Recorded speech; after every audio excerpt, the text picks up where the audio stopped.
ආයිබෝවන් දුවේ පුතේ ඔන්න අපි තවත් දවසක අපේ පරිසර වැඩසටහනේ ගැටළු සමුදායක් රැගෙන ඔබ අසලට ආවා.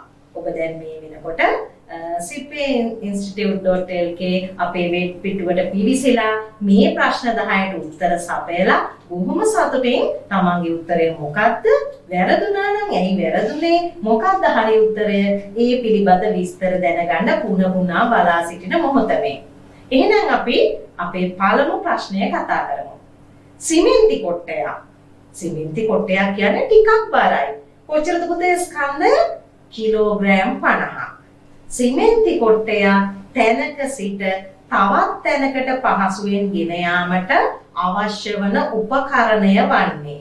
දැන් මේ ප්‍රශ්නේ ඇත්තටම උපකරණය කියලා තිබුණට ඔබේ විෂය නිර්දේශය යටතේ මේක ඉගෙන ගත්තේ සරල යන්ත්‍රයක්. එහෙම නැත්නම් වැඩ පහසු කරන මගක් ලෙස. බලමු අපි උත්තර ටික. ගල් ඉන්න. පෙර දිනයකදී අපි මේක කතා කරා ඉල්ලංකූර කියලා. ඉල්ලංකූර වැනිම යකඩයෙන් සාදන ලද යමක් සිදුරු කරගත හැකි උපකරණය ගල් ඉන්න. එහෙනම් සිමෙන්ති කොටයක් ගෙන යාමට ඒක සුදුසු වෙන්නේ නැහැනේ. දෙවෙනි උත්තරේ බලන්න පුතේ. විල්බැරෝව.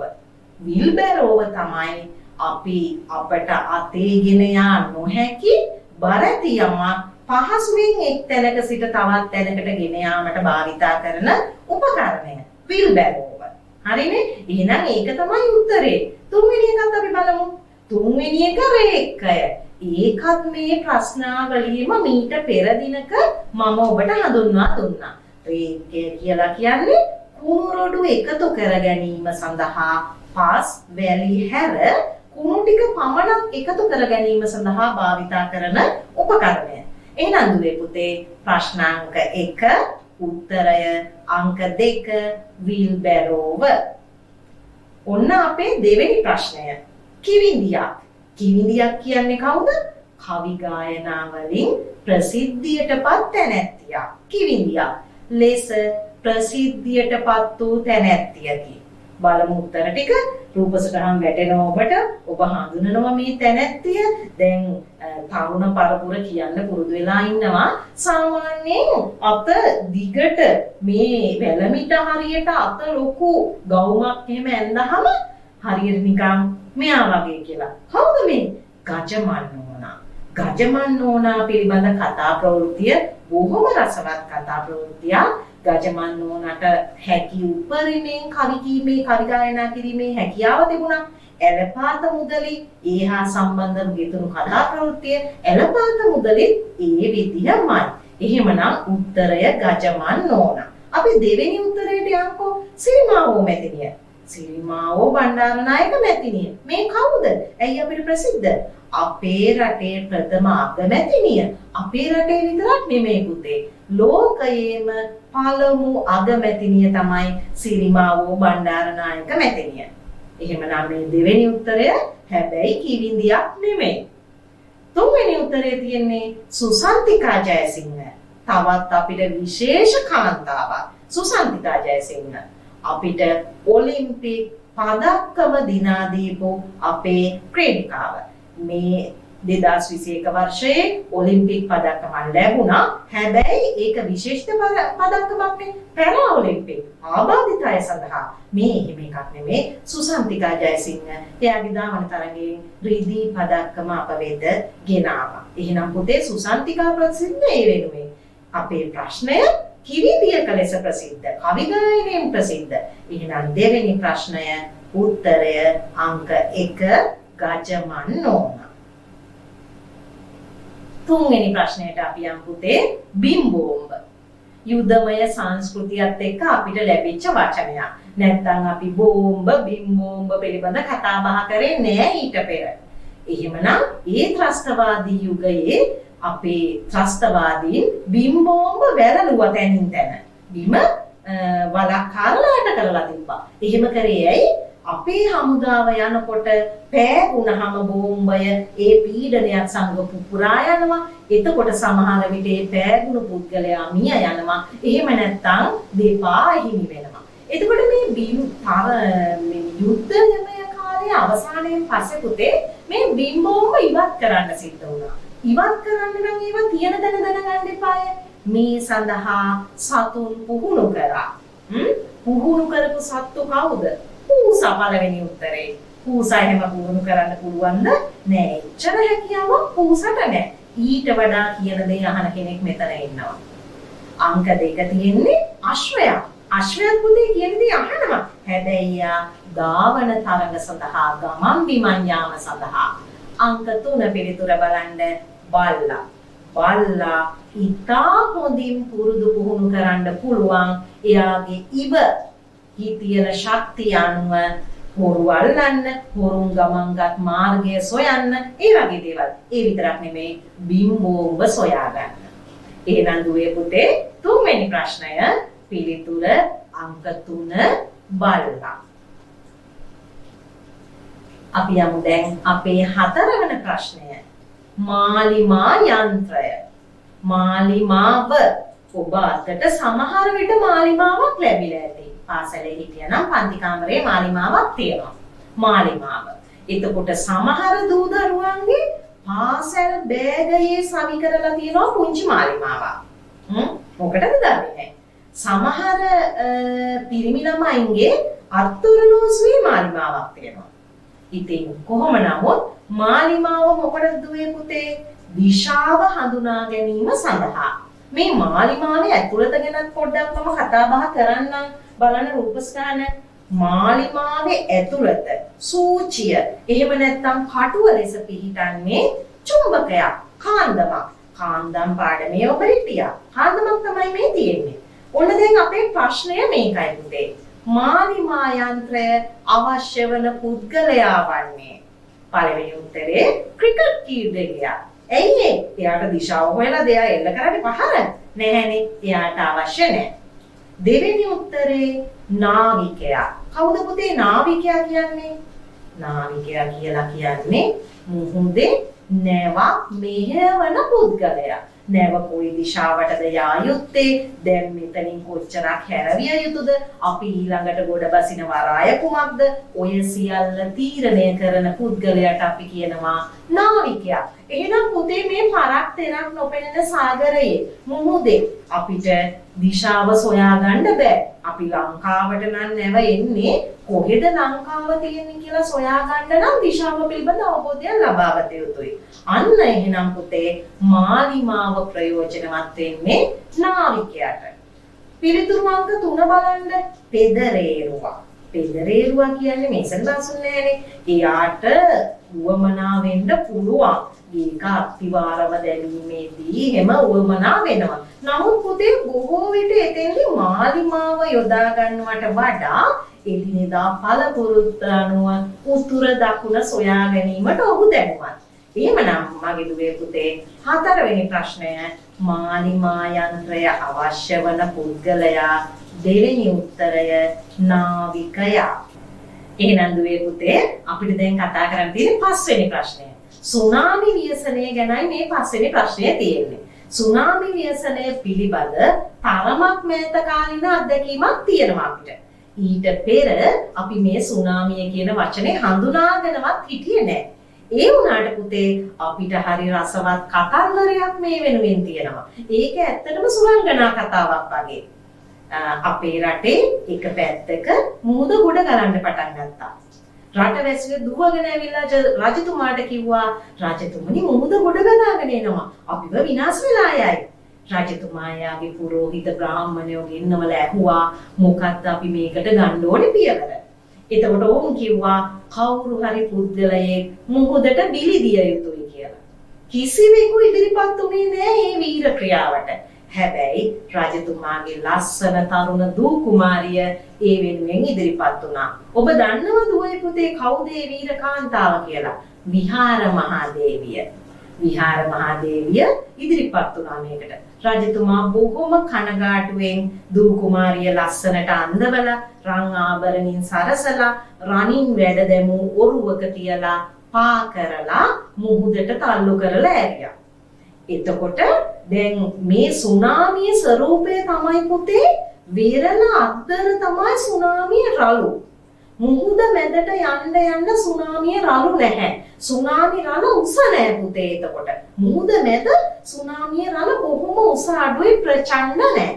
මේ ඔරුව මේ ඇත්තටම බෝට්ටුවක් වගේ ඔරුවක්. මේක පාවෙලා මුහුද මැද්දට ගියාම ඔන්න සුනාමිය නැහැ. නැවතුණා සාමාන්‍යයෙන් ඔරුවක් ඉබේම සුළඟට අසු වෙලා ආයෙ ගොඩබිම කරා ගසාගෙන එනවනේ. මේ විදිහට මේ ඔරුව ගොඩබිම කරා ගසාගෙන ආවේ අර එයා බිලි වෙච්ච තැනින් නෙමෙයි වෙනත් ප්‍රදේශයකින්. අන්න ඒ ප්‍රදේශයට මේ ඔරුව පාවෙලා ආපුවාම ඒ රටේ මිනිස්සු ඇත්තටම මේ එකම රටේ දෙපැත්තා. ඒ මිනිසුන් දුවලා ගිහිල්ලා ඒත් කියලා තියෙන්නේ රජතුමාට. හැමදේම රජතුමාට ගිහින් කියනවා ඇතිනේ. ගිහින් කියලා රජතුමනි ලස්සන දූ කුමාරියා ලස්සන කුමාරිකාවක් ලස්සන ඔරුවක පාවෙලා අපේ රටට ඇවිත් ඉන්නවා. රජතුමා මේ දූ කුමාරිය කැඳවාගෙන එයාව සරණ පාවා ගත්තා. විවාහ කරගත්තා. ඔන්න අපේ විහාර මහදේවියගේ වීර කතන්දරය. ඕක අපි සුරංගනා කතාවක් අතීත කතාවක් ලෙස දැනගෙන හිටියට අද හිතෙනවනේ අපිට ඒක ඇත්ත තමයි කියලා. ඇයි ඇත්ත කියලා හිතෙන්නේ? 2004 වර්ෂයේ දෙසැම්බර් 26 වෙනිදා අපිට හැබෑ සුනාමියක් ගොඩ ගැහුවා ලංකාවට. මේ සුනාමි අනතුරෙන් පුතේ මේ මුහුද ගොඩ ගැලීමෙන් අපේ ලංකාවේ 41000ක් මිනිසුන් මිය ගියා. 41000ක් කියන්නේ කොච්චර ලොකු ප්‍රමාණයක්ද මිනිසුන්. අපේ දේපොළ රේල් පාර අර දිග කෝච්චිය යකඩ යකා තල්ලු කරලා පෙරලලා ගිහින් වෙන තැනකට දැම්මා. ඒතරම් හානිකර ස්වාභාවික විපතක් මේ සුනාමිය කියන්නේ. සුනාමි කියන වචනේ ජපන් වචනයක්. ජපානයේ නිතර සුනාමියන් පැන නගිනවා. ඒකට හේතු මොනවද කියලා 7 පන්තියේදී විද්‍යාව විෂය යටතේ අපි ඔබට කතා බහ කරනවා. එහෙනම් දුවේ පුතේ සුනාමි ව්‍යසනය සිදු වර්ෂය 2004. එහෙමනම් 3 වෙනි පිළිතුර.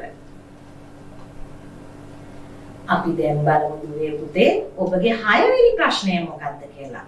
ශ්‍රී ලංකාවේ මුදල් නෝට්ටු නිකුත් කරනු ලබන්නේ මුදල් නෝට්ටුව අච්චු ගහලා ඒක සමාජගත කරන්නේ ජනතාව අතට ලැබෙන්න සලස්වන්නේ කවුද මේක කරන්නේ? උත්තර තියෙනවා අංක 1 ලංකා බැංකුව. නෑ පුතේ ලංකා බැංකුවෙන් අපිට මුදල් දෙනවා තමයි. නමුත් මුදල් නෝට්ටු නිකුත් කරන්නේ ලංකා බැංකුව නෙමෙයි. දෙවෙනි උත්තරය මහජන බැංකුව. මහජන බැංකුවත් පුතේ අපිට මුදල් ගනුදෙනු සඳහා විවෘතව ඇති බැංකුවක්. නමුත් මුදල් නෝට්ටු නිකුත් කරන්නේ නැහැ. එහෙනම් මොකද උත්තරේ? 3 වෙනි උත්තරේ ශ්‍රී ලංකා මහ බැංකුව. මතක තියාගන්න දුවේ පුතේ ලංකා බැංකුව මහජන බැංකුව කියලා කියන්නේ රජය සතු වාණිජ බැංකු. ඒවා මුදල් පරිහරණයට ඉඩ සලසනවා ජනතාවට. නමුත් ශ්‍රී ලංකා මහ බැංකුව ඒ සියල්ලට ඉහළින් ඉදිමින් ප්‍රධානත්වය දරමින් මුදල් නෝට්ටු අපේ වත්කම අනුව නිකුත් කරමින් කටයුතු කරනවා. එහෙනම් දුවේ පුතේ 6 වෙනි ප්‍රශ්නය පිළිතුර අංක 3 ශ්‍රී ලංකා මහ බැංකුව. අපි යමු පුතේ 7 වෙනි ප්‍රශ්නයට. ගැඹුරු ලිඳකින් ජලය ඉහළට ගැනීම සඳහා භාවිතා කෙරෙන වැඩ පහසු කිරීමේ යන්ත්‍රය. වැඩ පහසු කිරීමේ යන්ත්‍ර තමයි සරල යන්ත්‍ර කියන්නේ. වැඩ පහසු කිරීමේ මං. එහෙනම් බලමු ගැඹුරු ලිඳකින් ජලය ඉහළට ඇද ගන්න. දුවේ පුතේ මෙහෙම අදින්නත් පුළුවන් නේ කඹයක් දාලා බිම.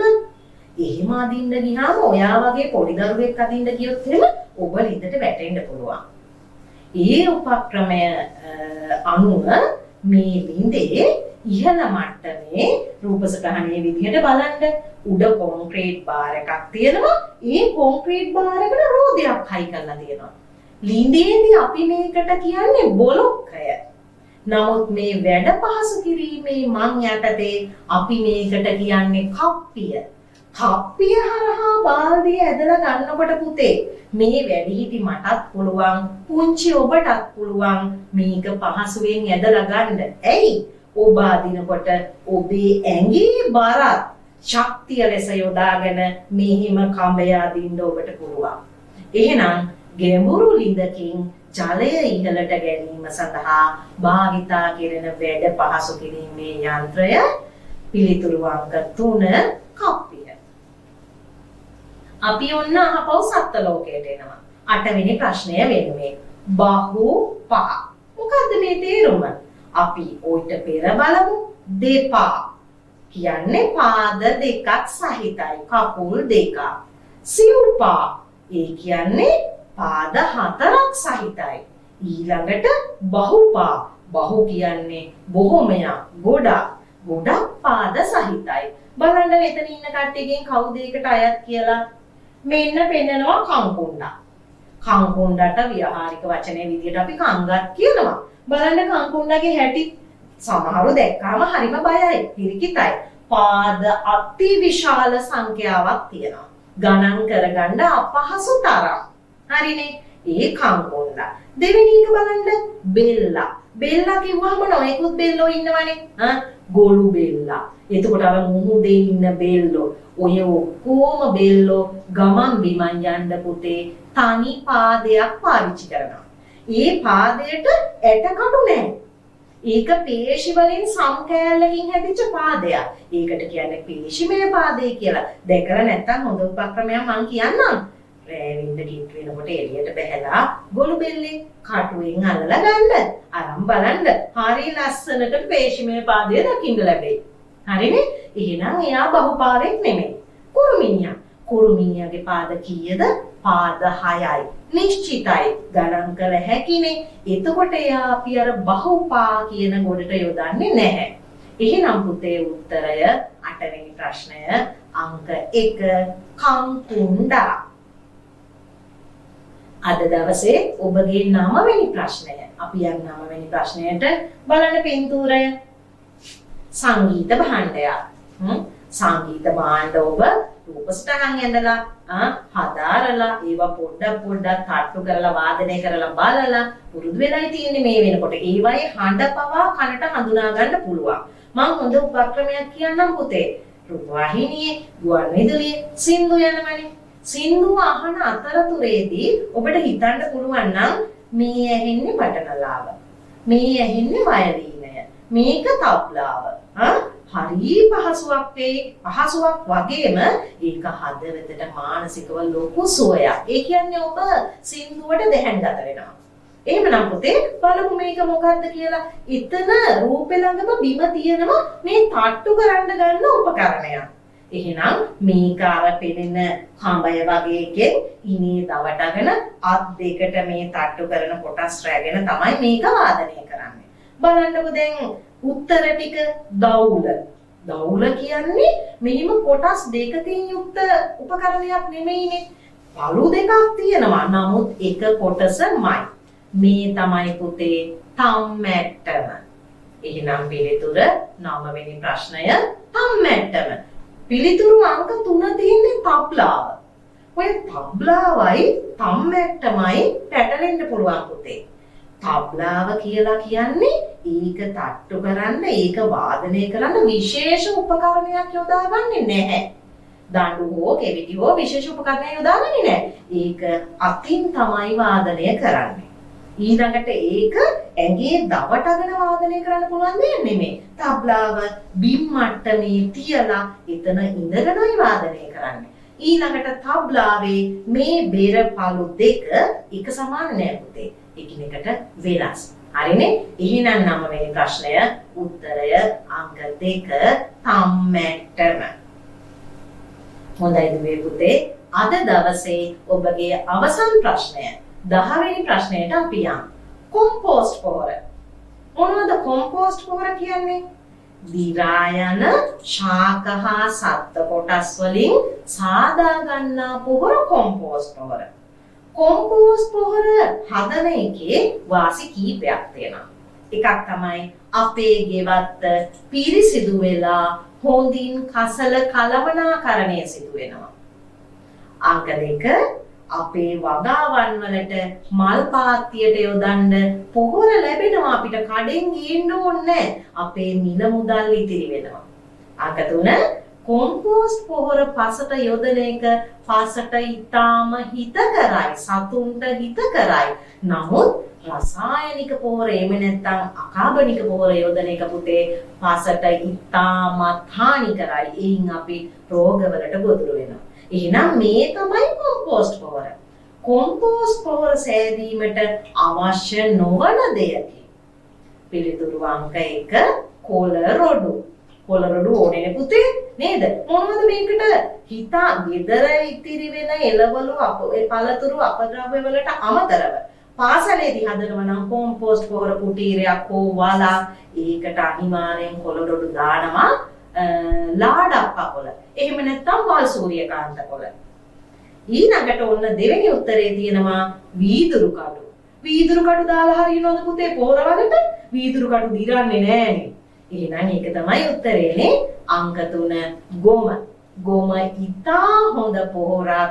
ගොම ටිකක් මිශ්‍ර කිරීමෙන් අනිත් කොළ රොඩු ටිකක් දිරාපත් වීම වේගවත් කරනවා.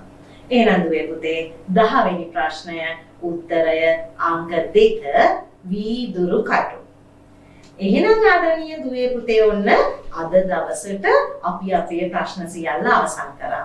නැවතත් දවසක ප්‍රශ්න 10ක් රැගෙන ඔබ හමුවට මේ බලාපොරොත්තුෙන් මම සමුගන්නවා. සුබ දවසක් ඔයාලට.